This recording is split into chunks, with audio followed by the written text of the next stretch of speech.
வழிமுறைகளை பார்க்கும்போது ரெண்டே ஒரே விஷயம் தான் நான் சொல்லிட்டு முடிக்கிறேன். முன்னோர்கள் சொல்றது வந்து உடலினை உறுதி செய் மனமதை செம்மையாக்குன்னு சொல்லுவாங்க.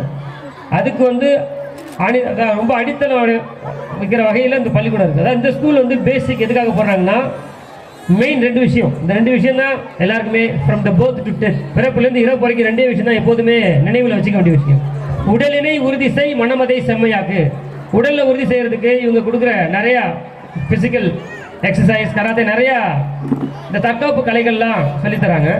கூடுதலாக மனதை செம்மையாக்குறதுக்கு நிறைய விஷயங்கள், பிள்ளைங்களை மகிழ்ச்சியாக வச்சுக்கிறதுக்கு நிறைய விஷயங்கள் இங்கே பண்ணுறாங்க. ஸோ இந்த ரெண்டு விஷயங்கள் தான் இந்த இடத்துல ரொம்ப முக்கியம். ஹார்வர்ட் யூனிவர்சிட்டியில் மேடம் சொன்ன மாதிரி ஹார்வர்ட் யூனிவர்சிட்டி இன்னொரு விஷயம் சொல்லியிருக்காங்க. இந்த 21வது நூற்றாண்டை பொறுத்தவரையில் ஒருத்தங்க மிக உயர்ந்த உயரத்துக்கு போகணும்னா 80% மனோபாவம், 20% அறிவுத்திறன், 80% attitude and 20% aptitude skills are அக்வைர்டுன்னு சொல்றாங்க. மனோபாவம்னா அது தெரிஞ்சுக்கணும். நீங்க அறிவுத்திறனுங்கிறதா நீங்க பள்ளிக்கு அனுப்புறீங்க. மனோபாவங்கிறது குழந்தைகளை அவங்களுக்கு எது பிடிக்குமோ அந்த வகையில் அவங்க வளர்றதுக்கு நம்ம வழிவகை செய்யணும். நம்மளோட திணித்தல்கள் இல்லாமல் குழந்தைகளை வளர்க்காம வளர விட்டு, அந்த மாதிரி குழந்தைகளை வளர விடுறதுலையும் அவங்களோட ஆக்கப்பூர்வ திறமையை அதிகப்படுத்தி பிற்காலத்தில் நீட்டு, கேட்டு, ஜேஇக்கெல்லாம் தனித்தனியாக வகுப்பு போய் லட்சக்கணக்கில் செலவு பண்ணி படிக்காமல் இந்த கலைமகள் பள்ளியில் நம்ம போடும்போது நம்ம குழந்தைகளை வந்து ரொம்ப இயற்கை சூழலில் அவங்களுடைய அறிவை வந்து அவங்களா பெருக்கிக்கிறதுக்கும் படிக்கிறதுக்குமான ஆர்வத்தை தூண்டும் வகையில் பள்ளி எடுத்துட்டு இருக்கிறாங்க. அதனால நாங்கள் நிறைய பணம் கட்டி பெரிய பன்னாட்டு பள்ளிகளில் படிக்க முடியலங்கிற ஃபீல் தேவையில்ல.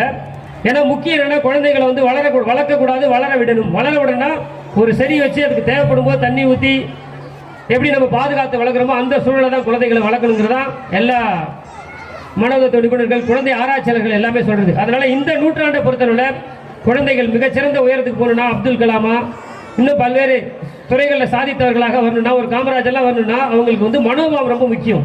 தி எக்ஸ்பிரஷன்ஸ் ஆஃப் த மைண்டும்பாங்க. அந்த எக்ஸ்பிரஷன்ஸ் ஆஃப் த மைண்ட் என்னன்னா, ஒரு குழந்தை வந்து ஒரு விஷயத்தை செய்யும் போது ஒரு 3 விதமான கேள்வியை கேட்கணும். அதுக்கு வந்து அந்த குழந்தை இயல்பாக வளரும் போது தான் அது பாசிபிளாக இருக்கும். இதோட முடிக்கிறேன். 3 கேள்வி என்னன்னா, is it kind, is it true, is it kind, is it necessary. இது உண்மையா, இது கருணையானதா, இது இப்போ தேவையா. இப்போ உதாரணத்துக்கு உங்கள் குழந்தைங்க பள்ளிக்கு வராங்க, மொபைல் பார்க்குறாங்க. இந்த மாதிரி சூழலில் வந்து அந்த குழந்தைங்களுக்கு வந்து நீங்கள் ஆரம்பத்திலேருந்து வழிகாட்டும் போது அந்த குழந்தைங்களுக்கு நிறைய விளையாடும் போது உங்கள் குழந்தைங்களோட நீங்கள் நேரத்தை செலவிடும் போது மட்டும்தான் இது நடக்கும். நீங்கள் எவ்வளோ பணம் கட்டினாலும், நீங்கள் எவ்வளோ அந்த குழந்தைகளை கட்டுப்பாடு செய்தாலும் அந்த குழந்தைகள் வந்து மிக உயர்ந்த அறிவு சார்ந்து வருமானா ஒரு மிகப்பெரிய கேள்வி.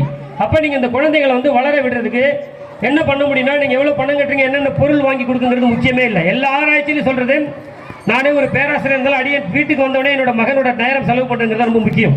அங்கே பொருட்கள் 2ஆம் பட்சம் தான் குழந்தைகள் உலகத்தில். அப்போ எவ்வளோக்கு எவ்வளோ நேரம் நம்ம செலவு பண்ணுறோம், அந்த பொருட்களை முக்கியத்துவத்தை உணர்த்துறது எல்லாமே நம்ம மூலமாக. இந்த parenting is not about what you preach, what you are. தான் சொல்லுவார் மாஸ்டர் சொல்லுவார்.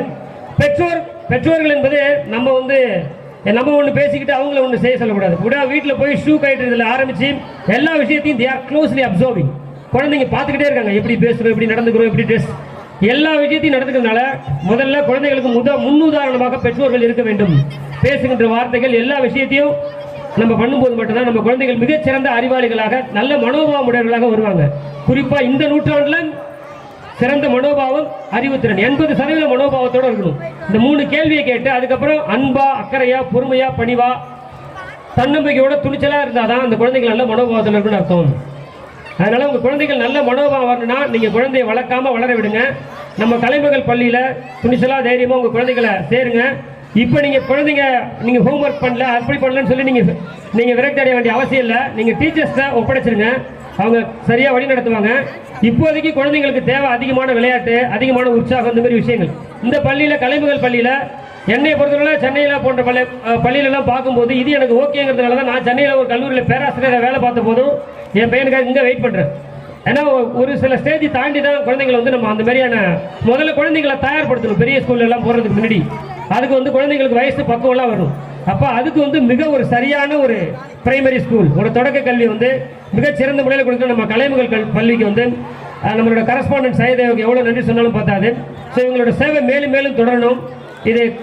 இது மாதிரி பிரைமரி, ஹையர் செகண்டரி, காலேஜ், யூனிவர்சிட்டியாக வளர்கிறதுக்கு அடியோட வாழ்த்துக்களை சொல்லி உங்கள் அனைவருக்கும் நன்றி கூறி விடைபெறுகிறேன். நன்றி, வணக்கம்.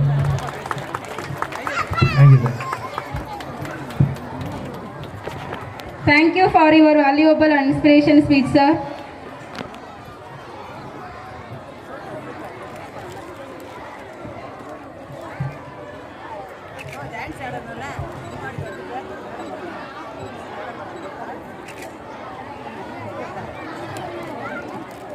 Next.